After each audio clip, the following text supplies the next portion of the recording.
students, today I am going to teach a poem which that is the listeners to class 11, and this poem has been written by Walter de la Mare.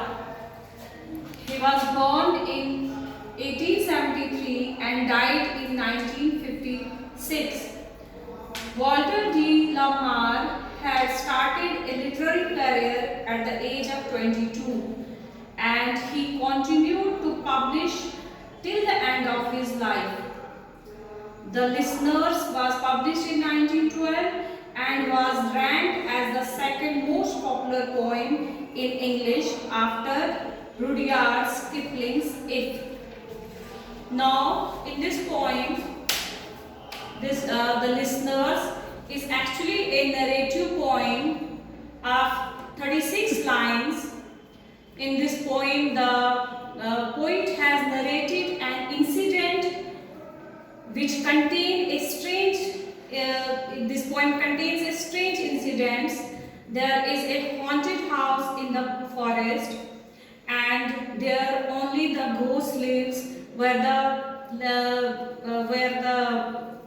traveler paid a visit. So we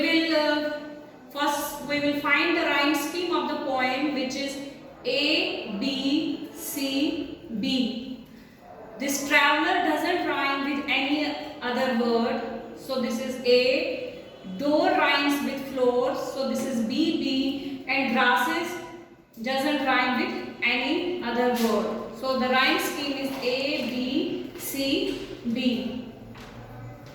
Now we will read the poem. As I already told you that this poem, The Listeners, is actually a supernatural poem. Supernatural poem means a spiritual poem, haunted poem, and the poem starts with a question where a traveler has come and he is saying, "Is anybody there?" said the traveler, knocking on the moonlit door, and his horse in the silence champed the grasses of the forest ferny floor. Firstly, I will tell you about the literary device of this line here, forest ferny floor. When we see the repetition of the same sound, this is for forest ferny floor, so we will say that the poet has used alliteration in this line, which means repetition of the sound of the consonant sound at the start of the word, which is forest ferny floor. So now the lines are, "Is there anybody there? Is anybody there?" said the traveler, knocking on the moonlit door, and his horse in the silence stamped the grasses of the forest ferny floor. In these lines, the poet says that a traveler has come to the forest, which was haunted forest, and is knocking on the door, which is filled with moonlight, and it's the scene of a night. And his horse, here we come to know that the traveler has come on a horse, and his horse in the silence, because it's the time of night and silence is prevailing in all over the forest, and in this silence his horse is champed. Champ means eating noisily. His horse is eating grass of the forest ferny floor. Ferny is a green plant with ferns. So he is eating these green plants in this forest. And a bird flew up out of the turret. Turret is a minaret above the traveler's head, and he smote upon the door. Smote means knocked upon the door a second time. "Is there anybody there?" he said. Now, when the traveler was knocking at the door, at this time a bird flew out of the turret, which is minaret, above the traveler's head. This bird flew over the traveler's head, the traveler again knocked at the door for the second time, and Is anybody there? But, next lines are, but no one descended to the traveller, no head from the leaf-fringed sill, leaned over and looked into his grey eyes, where he stood perplexed and still. But no one descended to the traveller. Descended means came down the steps of the house. No one came down the steps of the house to the traveller, and no head from the leaf-fringed sill. Sill is window, and leaf-fringed means this window was covered with the leaves. That means this forest was quite dense, so there was lot of leaves from all sides of the house. So, no head from the leaf-fringed sill leaned over and looked into his grey eyes. Here we also came to know that the traveller had grey eyes. Now in these lines the poet says that no one leaned out of the window from which leaves were peeping out, where he stood perplexed. Perplexed is confused and puzzled, and still means he was standing silently, and no one leaned out of the window, and no one descended the steps of the house and came to see the confused and silent traveller. But only a host of phantom listeners that dwelt in the lone house then stood listening in the quiet of the moonlight to that voice from the world of men. But only a host of phantom listeners. Host is a but only a host of phantom listener. As I told you, the host means a person who invite guests. A phantom is ghost, and listeners are the ghost. As the title itself suggests that the listeners, these ghosts only listen. They don't speak, they don't talk, they only listen to the stranger's call. But only a host of phantom listeners. That means in this house only the ghost lives who listen. That dwelt means lives. In the lone means lonely house. Then stood listening in the quiet of the moonlight to that voice from the world of men. That means in this line the poet says that only the ghost who lives in this house listen to the poet, listen to the stranger's voice and remain quiet, and stood listening and remain quiet in this moonlight night and listen to the voice of the world of men. World of men here means the whole, the people who are present at this time in this forest are dead. Only the man, only the traveller is alive at this time. The whole, the rest of the people are not alive, they are dead. That's why we call them ghost. Now the next lines are, stood thronging the faint moonbeams of the dark stair that goes down to the empty hall, hearkening in an air stirred and shaken by the lonely traveller's call.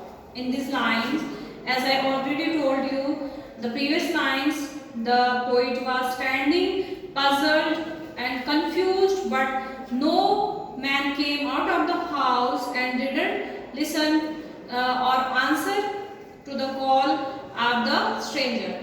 Now, but on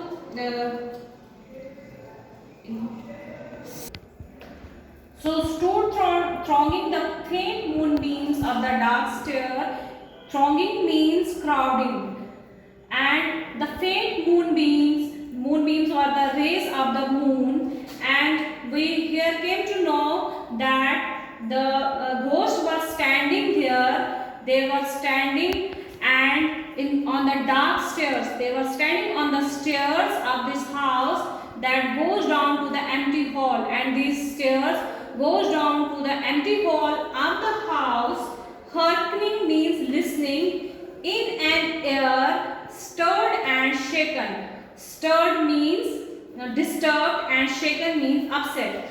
And these ghosts remained standing and on the dark stairs, and they were listening to the poet's voice by the lonely travelers' call. They were listening to the poet, but they don't speak, they don't answer. They went on listening, and the travelers' call which disturbed the lonely air. Means, as I told you in the last stanza, we studied that the ghosts were standing in crowd on the stairs of this house, but they were only listening to the call of the poet, but they were not speaking, they were not answering his call. Now the next lines are, and he felt in his heart their strangeness, their stillness answering his cry, while his horse moved, cropping the dark turf beneath the stirred and leafy sky.